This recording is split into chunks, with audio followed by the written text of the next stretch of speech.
Hi guys, magandang araw po sa inyong lahat. Ito na naman po ang inyong lingkod, si DIY KKB Informative. At matutunghayan po natin ngayon ang ating kagalang-galang na kongresista na si Edsel Lagman. Ngayon lang po ako medyo humanga dito dahil sa mga isiniwalat niyang mga katotohanan patungkol dito sa mga People's Initiative. Di umano ay may nagpapapirma na may kaukulang o may palit na bayad. So, medyo natutuwa po ako at ito'y hindi lang siya pumapanig sa isang lugar, kundi mismo pang mga kababayan niya na party list na Ako Bicol, di umano ang kanyang isiniwalat na mayroong bigayang pera sa pagpirma patungkol dito sa constitutional change at ito'y patungo sa People's Initiative. Ito po yung People's Initiative. So, tunghayan na po natin ang ating kagalang-galang na si Congressman Edsel Lagman.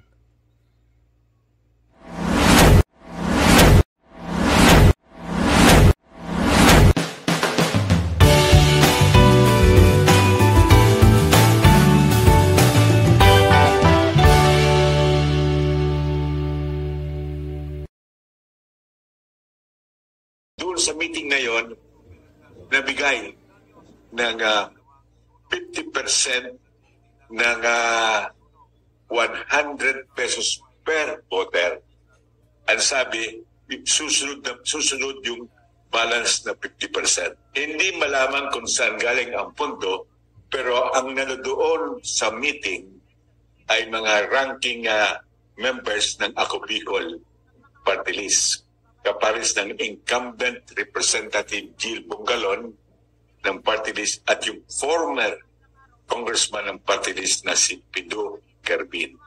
At yung mga nagbigay ng pundo ay yung mga Ako Bicol coordinators. Sa isang alkalde, 125,000 yung 50%. Yung sa iba mas malaki.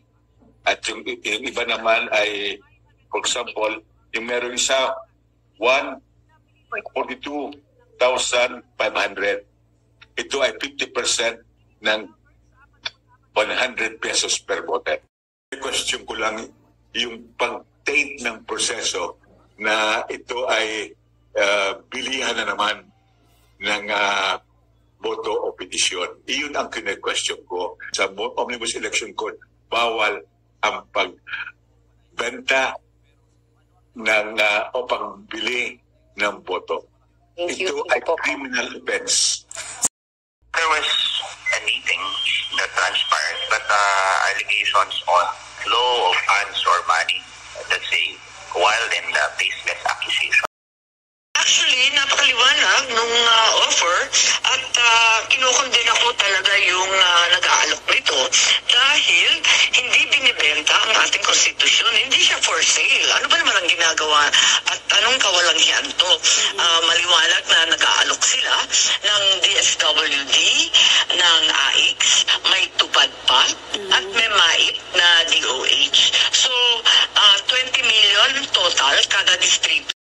Economic provisions na pag-extend ang term limit sapagkat yung isang alkalde nagsabi, ako sang-ayon dyan sapagkat ma-extend yung term ko. Kahit yung mga nagpapapirma, hindi alam kung ano ang pinapapirma nila. Yun ang nakita kong form, really to push for the point or for the joint voting ng Congress. Pero malinaw nakasado sa petisyon na pinipirmahan ngayon ng mga registered voters na talagang malinaw na malinaw. At nakita ko naman yung procedure na ikinukuntok pa ngayon sa bawat barangay based on information gathered from the crowd na pinapaintindi muna yung pinipirmahan. Ang mga senador dito sapagkat mas marami ang mga representatives at nakikita natin madalas and invariably na hindi nakakalusot ang charter change proposal sa Senado. Ayun po guys, so natunghayan nyo na ang ating kagalang-galang na si Congressman Edsel Lagman na taga Bicol. Napaka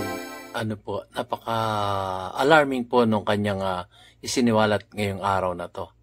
So, sana huwag kayong magpirmahan hanggat di nyo alam kung ano yung pinipirmahan nyo. So, hanggang dito na lamang po ang aking mamunting video. Maraming salamat po sa panonood ng aking mamunting video na DIY KKB Informative. At sinasabi ni DIY KKB Informative ay iba na po ngayon. Ang aking pong motto ngayon ay may simula at may wakas. Maraming salamat. See you on my next vlog, guys. May simula at may katapusan. There was a meeting that transpired, but allegations on flow of funds or money, let's say, wild and baseless accusation. Actually, napakaliwanag nung offer at kinukondena ko talaga yung nag-aalok nito dahil hindi binibenta ang ating konstitusyon. Hindi siya for sale. Ano ba naman ang ginagawa at anong kawalanghyan to? Maliwanag na nag-aalok sila ng DSWD, ng AIX, may tupad pa, at may MAIP na DOH. So, 20 million total kada distrito. Question ko lang yung pag-taint ng proseso na ito ay bilihan na naman ng boto o petisyon. Iyon ang kine-question ko. Sa Omnibus Election Code, bawal ang pagbenta ng o pagbili ng boto. Ito ay criminal offense. Doon sa meeting na yon, nabigay ng 50% ng 100 pesos per voter. Ang sabi, susunod yung balance na 50%. Hindi malaman kung saan galing ang pondo, pero ang nandoon sa meeting ay mga ranking members ng Ako Bicol Party List.